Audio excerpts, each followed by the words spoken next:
പ്രപഞ്ചത്തിൻ്റെ പുതിയൊരു എപ്പിസോഡിലേക്ക് എല്ലാ മാന്യ പ്രേക്ഷകർക്കും സ്വാഗതം. വാസ്തുശാസ്ത്രത്തെപ്പറ്റി നമുക്ക് പറഞ്ഞു തരാൻ വാസ്തുശാസ്ത്ര വിജ്ഞാനപീഠം പ്രസിഡന്റും ട്രാവൻകൂർ ദേവസ്വം ബോർഡ് സ്ഥപതിയുമായ doctor K Muraleedharan Nair sir നമ്മളോടൊപ്പമുണ്ട്. സാറിനെ നമുക്ക് സ്വാഗതം ചെയ്യാം. സാർ നമസ്കാരം. സർ, ഇന്നത്തെ ആദ്യത്തെ ചോദ്യം വെഞ്ഞാറമ്മൂട് നിന്ന് ശ്രീമതി പ്രിയ ചോദിച്ചിരിക്കുകയാണ്. സർ, ഞങ്ങൾ ഈയിടയ്ക്ക് ഒരു വീട് പണിതു. ഞങ്ങൾക്ക് ഒരു 10,000 സ്ക്വയർ ഫീറ്റുള്ള വീടുണ്ട്. കുറച്ച് മുറ്റം നമുക്കുണ്ട്. അപ്പോൾ ആ മുറ്റം കുറച്ച് ഭംഗിയാക്കണം എന്നൊരാഗ്രഹമുണ്ട്. അവിടെ ഒരു ആമ്പൽക്കുളം പോലെ ചെയ്യണമെന്നും അതുപോലെ കുറച്ച് വിഗ്രഹങ്ങൾ, കൽവിഗ്രഹങ്ങളൊക്കെ വെച്ച് ഭംഗിയാക്കണമെന്ന് ഞങ്ങൾക്കൊരാഗ്രഹമുണ്ട്. അങ്ങനെ ചെയ്യുന്നത് കൊണ്ട് എന്തെങ്കിലും ദോഷമുണ്ടോ? അതുപോലെ എവിടെയൊക്കെ നമുക്കത് വയ്ക്കാം?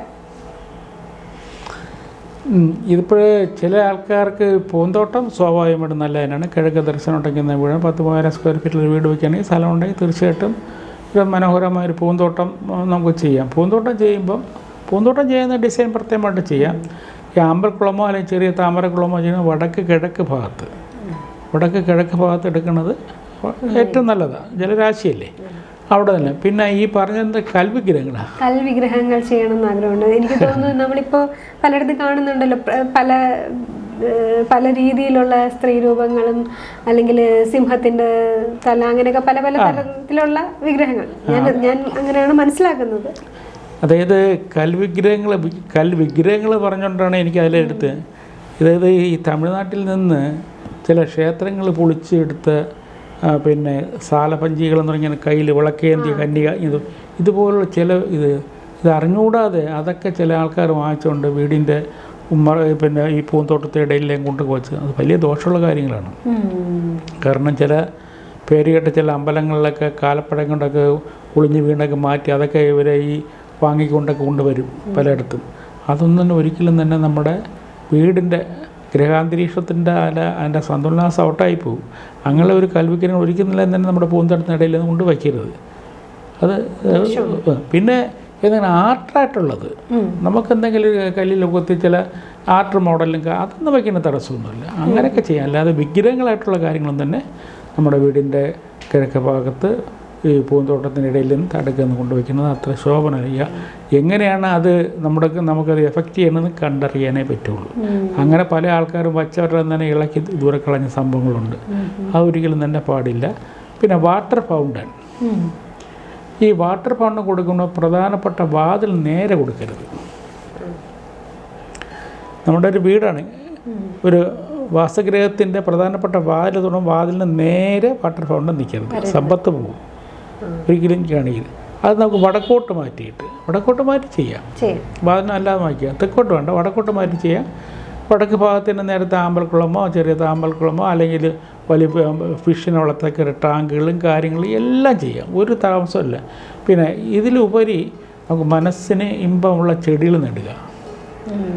പൂക്കൾ കിട്ടുന്ന കാര്യം, നല്ല പൂക്കളും മണമുള്ളത് എന്തെല്ലാം കാര്യമുണ്ട് ഭംഗിക്ക്. ഇപ്പോൾ ഈ ഉദാഹരണം ചെമ്പരത്തി തന്നെ 10, 24, 25 എണ്ണം കളേഴ്സുണ്ട്. അതൊക്കെ വയ്ക്കാം. തെറ്റി, മന്ദാരം, തുളസി, പിന്നെ ഈ ഇപ്പോഴത്തെ പണ്ടത്തെ ഒരു പൂക്കളും പനിനീർ പൂവല്ലേ, അത് ഭയങ്കര മണമല്ലേ. അപ്പോൾ അങ്ങനെയുള്ള പൂക്കളും കാര്യങ്ങളെല്ലാം തന്നെ നമുക്കൊരു പൂന്തോട്ടം ഡിസൈൻ ചെയ്യണമെങ്കിൽ എല്ലാം വയ്ക്കാം. ഇടയ്ക്കിടയ്ക്ക് നടപ്പാതെ പോലെ നടന്നു വന്നിട്ട് സ്ഥലമുണ്ടെങ്കിൽ ഇതെല്ലാം ചെയ്യാൻ തടസ്സം. പക്ഷേ പരിപാലിക്കാൻ ആൾ വേണം. അല്ല ആദ്യം കൊണ്ട് വച്ചിട്ട് ആദ്യം ഒരു മാസം എല്ലാം അത് കഴിഞ്ഞ് കരിഞ്ഞ് പോയി പരിപാലിച്ചില്ലെങ്കിൽ പൂന്തോട്ടം വെറുതെ വേസ്റ്റാണ്. പരിപാലിക്കാൻ ആഗ്രഹം ഉണ്ടെങ്കിൽ തീർച്ചയായിട്ടും പരിപാലിക്കുന്നത് ആരോഗ്യത്തിന് നല്ലതാണ്, മനസ്സിന് നല്ലതാണ്. ഇപ്പോൾ ഒന്നൊക്കെ വൈകുന്നേരത്തൊക്കെ വന്ന് ഇറങ്ങിയിരിക്കാനൊക്കെ മനസ്സിന് സന്തോഷം കിട്ടുക നല്ലത് തന്നെയാണ്. പക്ഷെ പരിപാലിക്കണം, അതാണ് മെയിൻ കേസ്. അതേപോലെ തന്നെ ഞാൻ ഈയിടയ്ക്ക് ഒരു വീട്ടിൽ കണ്ടതാണ് സർ, വീടിൻ്റെ പുറകുവശത്ത് അവർ പൂന്തോട്ടം, വീട് റോഡ് സൈഡിൽ തന്നെയാണ്, റോഡിൽ നിന്നും കുറച്ച് പൊങ്ങിയാണ് വീടിരിക്കുന്നത്. പുറകുവശത്ത് പൂന്തോട്ടം വീണ്ടും അതിൽ നിന്നും പൊങ്ങി കുറച്ചുകൂടെ പൊക്കിയാണ് പൂന്തോട്ടം അവർ ചെയ്തിരിക്കുന്നത്. അത് നല്ലതാണ്.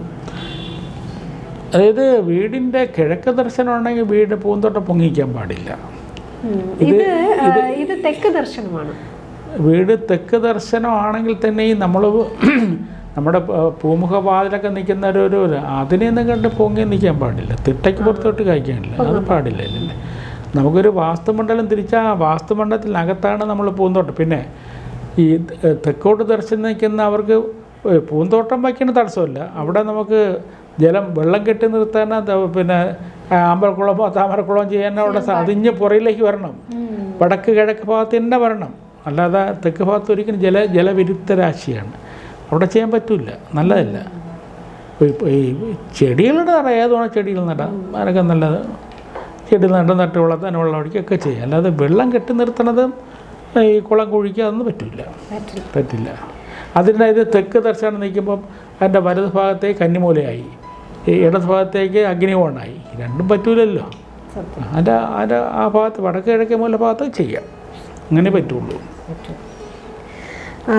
സർ, മറ്റൊരു ചോദ്യം, വീടിന് കുറ്റിയടി എന്ന ചടങ്ങ് ഇപ്പോൾ ഉണ്ടോ? ഉണ്ടെങ്കിൽ അതെങ്ങനെ ചെയ്യണം? ഇത് പണ്ട് കാലത്ത് ആരൂഢത്തിൻ്റെ വീടുകൾ പണിയ നേരത്തെ കുറ്റിയടിക്ക് പ്രത്യേകമായ പണ്ടത്തെ തച്ചന്മാരാണ് ചെയ്തുകൊണ്ടിരുന്നത്. അവരത് കുറ്റി സ്ഥാപിച്ച ശേഷമാണ് പിന്നെ തറക്കിലിടാൻ ചടങ്ങുള്ളത്. അതുകൊണ്ട് എല്ലാ തച്ചുശാസ്ത്രപരമായിട്ടുള്ള വീടുകൾക്കാണ് പണ്ട്. പിന്നെ അതിനെ തുറന്നൊന്നും ഇപ്പോഴത്തെ യുഗം കോൺക്രീറ്റ് യുഗമാണ്. ഇപ്പോഴെങ്കിൽ തന്നെയും നമ്മൾ ഒരു എഞ്ചിനീയർ പ്ലാൻ വരച്ച് സെറ്റ് ഔട്ട് ചെയ്യാൻ വേണ്ടി ഒരു തെക്ക് പടിഞ്ഞാറെ മൂലഭാഗം കണ്ടെത്തും. അപ്പോൾ അവിടെ വേണേൽ കുറ്റിയടിച്ച് നൂല് വലിച്ച് കെട്ടിനെ തടസ്സമൊന്നുമില്ല, അത് ചടങ്ങൊന്നുമില്ല. ആ ഭാഗത്ത് നമ്മൾ തറക്കല്ലിടുന്ന ചടങ്ങാണ്. തറക്കല്ലിടുന്നത് ഭാഗം നമുക്ക് അത് ഒരു ചടങ്ങായിട്ട് തന്നെ എടുക്കണം. അതുകൊണ്ട് തെക്ക് പടിഞ്ഞാറെ മൂലഭാഗത്ത് നമ്മുടെ നിരതി കോണിൽ നമ്മൾ തറക്കല്ലിടാൻ വേണ്ടി ഒരു കുഴി ഒഴിച്ചിട്ട് വാഹനം എടുക്കുന്ന തറക്കല്ലിടുന്നത് ഏറ്റവും നല്ലതാണ്. പിന്നെ വേറൊരു കാര്യം ഇതിനകത്ത് പറയാനുള്ളത്, ഈ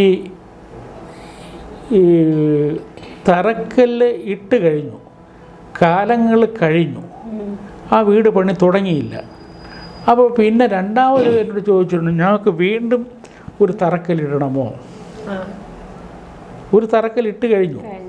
തറക്കല്ലിട്ട് കഴിഞ്ഞ ശേഷം പിന്നെ പല കാര്യങ്ങളും വീട് 2-3 വർഷം കഴിഞ്ഞ് പോയിട്ട് പിന്നെയാണ് പണി തുടങ്ങാൻ പോകുന്നത്. അപ്പോഴും ചോദിക്കും, ഞങ്ങൾ ഇനി ഒന്നുകൂടെ തറക്കല്ലിടണോ? വേണ്ട, എൻ്റെ ആവശ്യമില്ല. വേണമെങ്കിൽ ഒരു പൂജ വേണമെങ്കിൽ ചെയ്തോളൂ, വാസ്തു ബലി വേണമെങ്കിൽ ചെയ്തോളൂ, കാരണം എന്തെങ്കിലും ദോഷമല്ലുണ്ടെങ്കിൽ. എന്നിട്ട് നമുക്ക് തറക്കല്ലിട്ടെന്നെ ഒന്ന് മതി. തെക്ക് പടിഞ്ഞാറ് നിരതി കോണിൽ ആണ് നമ്മൾ തറക്കല്ലിട്ട് അവിടെ നിന്ന് പോകാം, അതിന് തടസ്സമൊന്നുമില്ല. എന്തെങ്കിലും തടസ്സം വന്നു പോയാൽ 2-3 വർഷം കഴിഞ്ഞാൽ വീണ്ടും തറക്കല്ലിട്ടേണ്ട കാര്യമില്ല.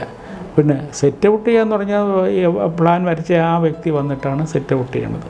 നൂലെല്ലാം കെട്ടി വാനം വെട്ടി ചെയ്യാം. അല്ല ഒരിക്കൽ തറക്കല്ലിട്ടെന്ന് പറഞ്ഞാൽ വീണ്ടും തറക്കല്ലിടേണ്ട ആവശ്യമില്ലെന്നർത്ഥം. സർ, മറ്റൊരു ചോദ്യം ചോദിച്ചിരിക്കുന്നത്, ഒരിക്കൽ സ്ഥാപിച്ച പ്രധാന വാതിൽ ഇണക്കി സ്ഥാപിക്കുന്നത് നല്ലതാണോ? അതായത് വളരെ അപൂർവമായിട്ടാണ് അങ്ങനെ സംഭവിക്കുന്നത്. ചിലപ്പോൾ ആദ്യമേ തന്നെ വിവരം കെട്ടവന്മാർ ചില വീട്ടിലൊക്കെ വെച്ചല്ല, ചിലയിടത്തൊക്കെ ഒരിക്കലും പാടില്ലാത്തൊരു സ്ഥലത്ത് പിന്നെ പ്രധാനപ്പെട്ട വാതിൽ വെച്ച് പോയാൽ, സാധാരണ പ്രധാനപ്പെട്ട വാതിൽ വളരെ മാന്യതയും സ്ഥാനമുള്ളതാണ്. ഇളക്കി മാറ്റുന്നത് അത്ര ശോഭനമല്ല. പിന്നെ വേറെ വഴിയില്ല, ചെയ്തേ പറ്റുള്ളൂ എന്നുണ്ടെങ്കിൽ നമുക്ക് അത് വിധിപ്രകാരം സ്ഥാനത്ത് മാറ്റി വെച്ചിട്ട് പഞ്ചശിരസ് എന്നൊരു സാധനം കിട്ടും.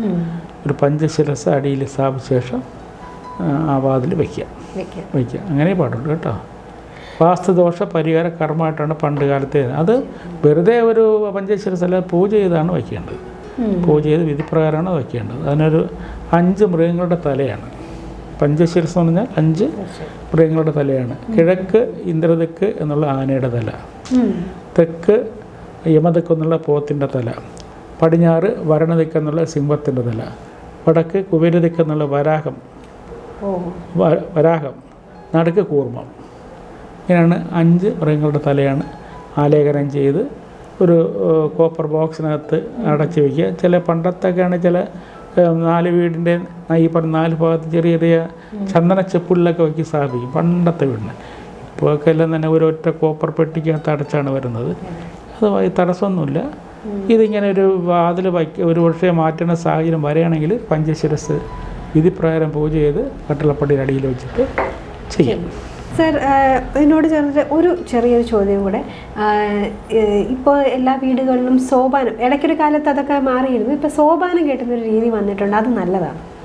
അതായത് നമുക്ക് വീടിൻ്റെ ഫ്രണ്ടിൽ ഇരിക്കാനായിട്ട് ഒരു ചെറിയൊരു തിട്ട പോലെ ചെയ്തിട്ട് അവിടെ പണ്ടത്തെ രീതിയിലുള്ളൊരു സോപാനം പോലെയൊക്കെ ചെയ്യുന്നൊരു. ഇത് സോപാനം എന്ന് പറയുന്നത് ക്ഷേത്രത്തോട് ബന്ധപ്പെട്ട് നിൽക്കുന്നതാണ്. ശരിയായിട്ട് പറഞ്ഞാൽ വീടിന് സോപാനം പറഞ്ഞിട്ടില്ല. ഇപ്പോൾ ചില ആൾക്കാർ അങ്ങനെ ഒരു സോപാനം മോഡൽ ചെയ്ത് കെട്ടി വരുന്നുണ്ട്. എൻ്റെ വ്യക്തിപരമായ അഭിപ്രായത്തിൽ ഒരു വീടിന് സോപാനത്തിനെ കണക്ക് ക്ഷേത്രത്തോട് ബന്ധപ്പെട്ട് നിൽക്കുന്നതാണ്. അതാണ്. അല്ലാതെ നമുക്കിപ്പോഴേ ഒരു പ്ലാൻ ഡിസൈൻ ചെയ്യുമ്പോൾ ഏത് ദർശനമാക്കിയിട്ട് ഓപ്പൺ സിറ്റ് ഔട്ട് കൊടുക്കല്. ഇപ്പോൾ അങ്ങനെയാണ് ചെയ്യുന്നത്. ഓപ്പൺ സിറ്റ് ഔട്ട് കൊടുക്കുക. ഇപ്പോൾ അതിന് കിഴക്ക് ദർശനമായിട്ട് നിൽക്കുന്ന വീടാണെങ്കിൽ വടക്ക് കിഴക്കേ മൂല ഭാഗത്ത് സിറ്റ് ഔട്ട് എടുത്തെടുക്കാം. തെക്കാണെങ്കിൽ തെക്ക് കിഴക്ക് ഭാഗത്തേക്ക് സിറ്റ് ഔട്ട് എടുക്കുക. പടിഞ്ഞാറാണെങ്കിൽ വടക്ക് പടിഞ്ഞാറത്ത് സിറ്റ് ഔട്ട് കൊടുക്കുക. ഓപ്പൺ സിറ്റ് ഔട്ട് ഞാൻ പറഞ്ഞു. വടക്കാണെങ്കിൽ വടക്ക് കിഴക്ക് ഭാഗത്ത് ഓപ്പൺ സിറ്റ് ഔട്ട് കൊടുത്തിടുക. ഇങ്ങനെയൊക്കെ ചെയ്യാമല്ലോ. ഇപ്പോൾ അതല്ലേ ഫാഷനായിട്ട് നിങ്ങൾ കാണുന്നത് നല്ല ഭംഗിയായിരിക്കും. അല്ല ഈ സോപാന കേസുകളൊന്നുമല്ല. ചില ആൾക്കാർ കണ്ടില്ല ഇങ്ങനെ ഇട്ടിട്ട് പണ്ടത്തെ മോഡലിൽ ഇരിക്കുന്ന ചാരു പഞ്ച് പോലെ കൊടുത്ത് 2 സൈഡ് മറച്ച്. അതൊന്നുമില്ല. നമുക്കൊരു എനർജി ഫ്ലോ വീട്ടിനൊക്കെ ഐശ്വര്യമായിട്ട് നിൽക്കുന്ന വീട് കാണാം. അങ്ങനെയല്ലേ ചെയ്യണേണ് നല്ലത് കേട്ടോ. അപ്പോൾ ഇന്ന് ഒരുപാട് നമ്മൾ ശ്രദ്ധിക്കാതെ പോകുന്ന എന്നാൽ വളരെ അധികം ശ്രദ്ധിക്കേണ്ടതായ കുറേ കാര്യങ്ങൾ നമുക്ക് സാറ് പറഞ്ഞു തന്നു. ഇനിയും നിങ്ങൾക്ക് ഇതുപോലെ ഒരുപാട് ചോദ്യങ്ങൾ നിങ്ങളുടെയൊക്കെ മനസ്സിലുണ്ടാവും. ഞങ്ങളെ എഴുതി അറിയിക്കാൻ മറക്കണ്ട. മറ്റൊരു എപ്പിസോഡിൽ കാണുന്നത് വരെ നന്ദി, നമസ്കാരം. നമസ്കാരം.